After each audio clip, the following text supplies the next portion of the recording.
दोस्तों, जिज्ञासा जीवन की में मैं प्रकाश एस्ट्रो एंड वास्तु कोच एक बार आपका फिर दोबारा से स्वागत करता हूं। दोस्तों, जैसे कि हमने लास्ट सीरीज़ में भी अपने पूजा घर के बारे में बात करी थी, आज भी हम पूजा घर के बारे में ही बात करेंगे। और बहुत ही इम्पोर्टेंट बात जो कि मोस्टली हर एक के घर में आपको देखने को मिलेगा।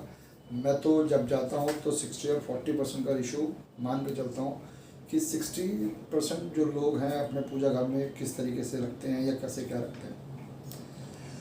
हमारे घर में धन का अभाव या घर में झगड़े झंझट ये सब चीज़ें क्यों होती है, ये हम अपनी आज के बाद जो नेक्स्ट सीरीज़ है उसमें हम शुरू करेंगे। लोगों के पास जो धन का अभाव होता है वो आपको बताएंगे। बहुत से लोग ऐसे हैं कि जो YouTube देखते हैं और बहुत सारी चीज़ें देखते हैं कि ये करने से तो धन मिलेगा, ये करने से तो धन मिलेगा, तो ऐसा कुछ भी नहीं है। तो ये हमारी अब आने वाली सीरीज़ में आपको ये सब चीज़ें बताई जाएंगी। और आज का जो टॉपिक है वो पूजा घर पर है। तो पूजा घर के साथ साथ किसी व्यूअर ने एक बात पूछी थी, तो वो मैं आपको बता देता हूँ कि जैसे हमारे शरीर में कब जब कोई बीमारी होती है तो हम डॉक्टर के पास जाते हैं, उसका इलाज कराते हैं। ठीक इसी तरीके से जब हमारे घर में कोई परेशानी होती है या हमारा जब घर बीमार होता है तो वास्तु की ज़रूरत पड़ती है। वास्तु एक्सपर्ट जाते हैं, देखते हैं कि घर में क्या प्रॉब्लम है, क्या प्रॉब्लम नहीं है। तो हमारे जो एक व्यूवर हैं उनका ये जवाब मिल गया होगा। अब आते हैं पूजा घर के बारे में। दोस्तों, पूजा घर के लिए मोस्टली ज़्यादातर लोग क्या करते हैं, जब अपना मकान बनाते हैं या मकान फ्लैट खरीदते हैं या कुछ करते हैं तो उनको एक अपने सामान की तो पता होता है कि हमें पलंग यहाँ रखना है या हमें अपना ड्रेसिंग यहाँ पे रखना है, पर्दे यहाँ पे लेके, मतलब उन सब चीज़ों पे उनका ध्यान तो रहता है। लेकिन कभी फ्लैट लेते वक्त सबसे पहले उनका ध्यान कभी नहीं जाता कि हमारा पूजा घर बनना कहाँ पर है। फिर जब हम अपनी सारी ज़रूरत की चीज़ें जब अपने घर में ले लेते हैं उसके बाद हमें ध्यान आता है कि यार पूजा घर हमें कहाँ बनाना है। तो जो जगह स्पेस खाली मिलती है वहाँ पे हम मोस्टली ज़्यादातर लोग मैंने देखा है कि वो इसी तरीके से अपना जो पूजा घर है वहाँ पे बना लिया करते हैं। और उसके बाद जो आने वाली घर की जो परेशानियाँ हैं उसको जब फेस करते हैं तो फिर वो ये जज नहीं कर पाते कि भाई हमारे घर में ये सब चीज़ें हैं तो हैं क्या। कुछ लोग कहते हैं जी फ्लैट में आ गया, फ्लैट में उससे कोई कहता है जी कुछ ये ख़राब से इसकी वजह से। लेकिन किसी का भी जो दिमाग है, किसी का भी जो ध्यान है वो इस तरफ नहीं जाता कि हमने पूजा घर रखा किस तरह पर। पहली बात। दूसरी बात, हमें दोस्तों जो सबसे पहले ज़्यादातर मैंने अपनी लाइफ में देखा है, तो इसीलिए मैं आपको ज़्यादातर का वर्ड का इस्तेमाल कर रहा हूँ। हम जब कभी किसी तीर्थ पे जाते हैं या हम किसी धार्मिक जगह पर जाते हैं या कभी किसी धार्मिक स्थल पर जाते हैं तो मोस्टली क्या करते हैं, हम वहाँ से कुछ फ़ोटो लेके आ जाते हैं। फ़ोटो लेके आते हैं तो कोई लॉकेट लेके आते हैं, कोई प्रसाद लेके आते हैं, और उसको हम फिर क्या करते हैं कि जब हम किसी घर में डिस्ट्रीब्यूट करते हैं तो हम उसको फ़ोटो दे देते हैं या हम उनको लॉकेट दे देते हैं। क्या ये आपको पता होता है कि हम जो लॉकेट जिस व्यक्ति को दे रहे हैं या वो हम फ़ोटो दे रहे हैं वो उसका आदर करेगा भी या नहीं करेगा। आपके हाथ से तो चला गया लेकिन सामने वाले ने उसका अनादर किया, लेकिन उसका दोष जो लगेगा वो आपको लगेगा। तो इसलिए कभी भी कहीं पर भी जाएं, धार्मिक स्थल पे जाएं, तीर्थ पे जाएं या कहीं पर भी जाएं, आप वहाँ से फ़ोटो वगैरह कलेक्शन करके किसी लोगों को डिस्ट्रीब्यूट ना करें।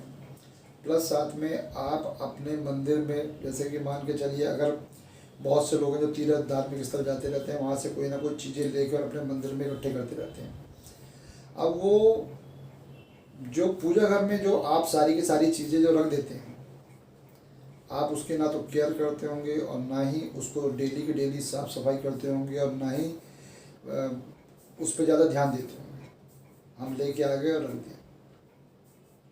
तो दोस्तों, कभी ऐसा ना करें। मंदिर जितना छोटा हो उतना आप लोगों के लिए अच्छा है। प्लस साथ में जितने कम देवी देवता उसके अंदर आप रखेंगे उतना आपके लिए और आसान है।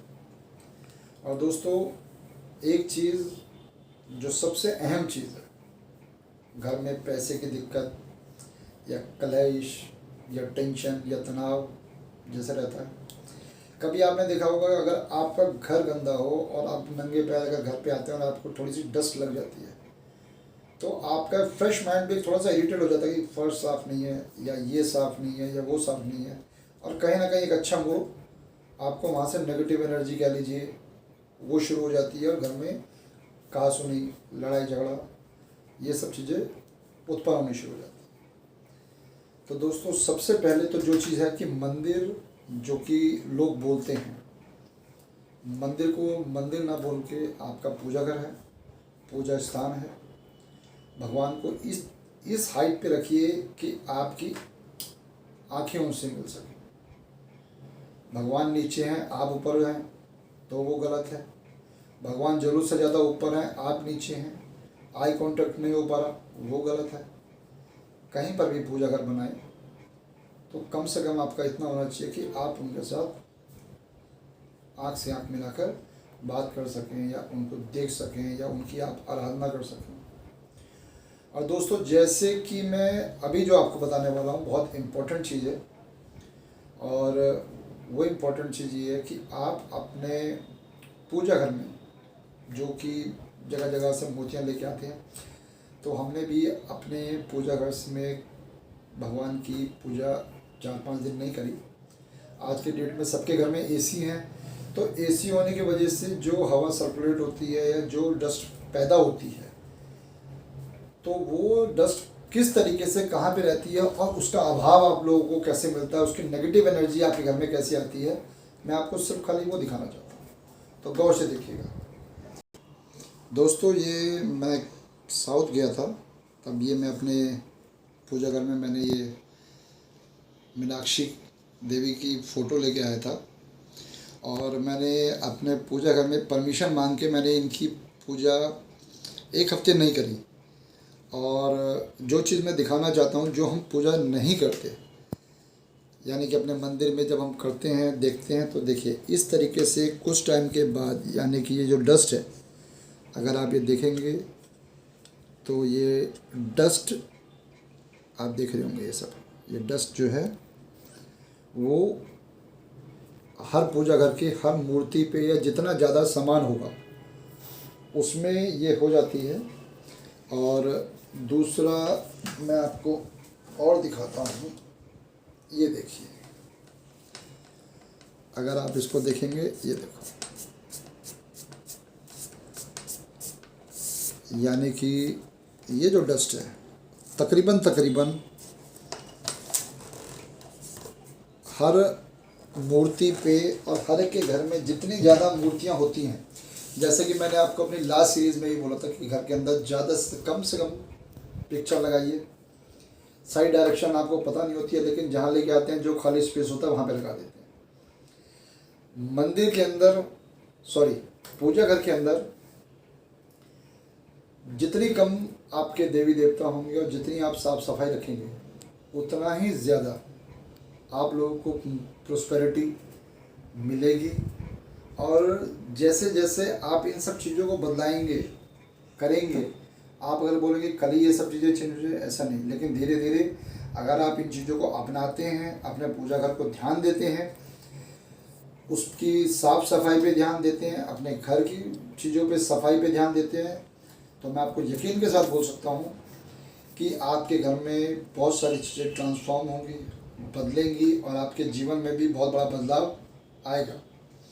दोस्तों कभी आपने देखा कि जहाँ पर गंदगी होती है वहाँ पे कभी लक्ष्मी जी आती हैं, आपने भी सुना होगा। तो इसलिए दोस्तों आज जो पूजा घर की जो आपको मैंने सीरीज़ का मेन मकसद था बताने का, वो यही था।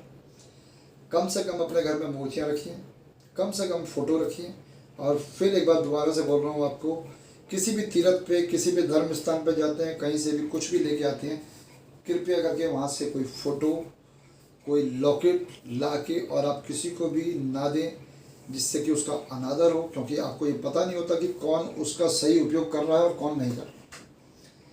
और हम पूजा घर में उतना ही चीज़ें रखें कि हम ईश्वर की सेवा कर सकें, अपने पूजा घर को साफ कर सकें, यही हमारा मेन मकसद है। अगर आप इसे करते हैं तो आपको कम से कम 43 दिन के अंदर आपको अपने घर में खुद ही आप नोटिस कीजिएगा कि पॉजिटिव एनर्जी, पॉजिटिव चीज़ें धीरे धीरे घटनी शुरू हो, बशर्ते आपको अपने पूजा घर को साफ सुथरा और ठीक रखना। तो दोस्तों, अगर ये वीडियो पसंद आया हो तो लाइक कीजिएगा, सब्सक्राइब कीजिएगा और बेल आइकॉन दबाना मत भूलिएगा। मिलते हैं अगली सीरीज़ में। जय माता की।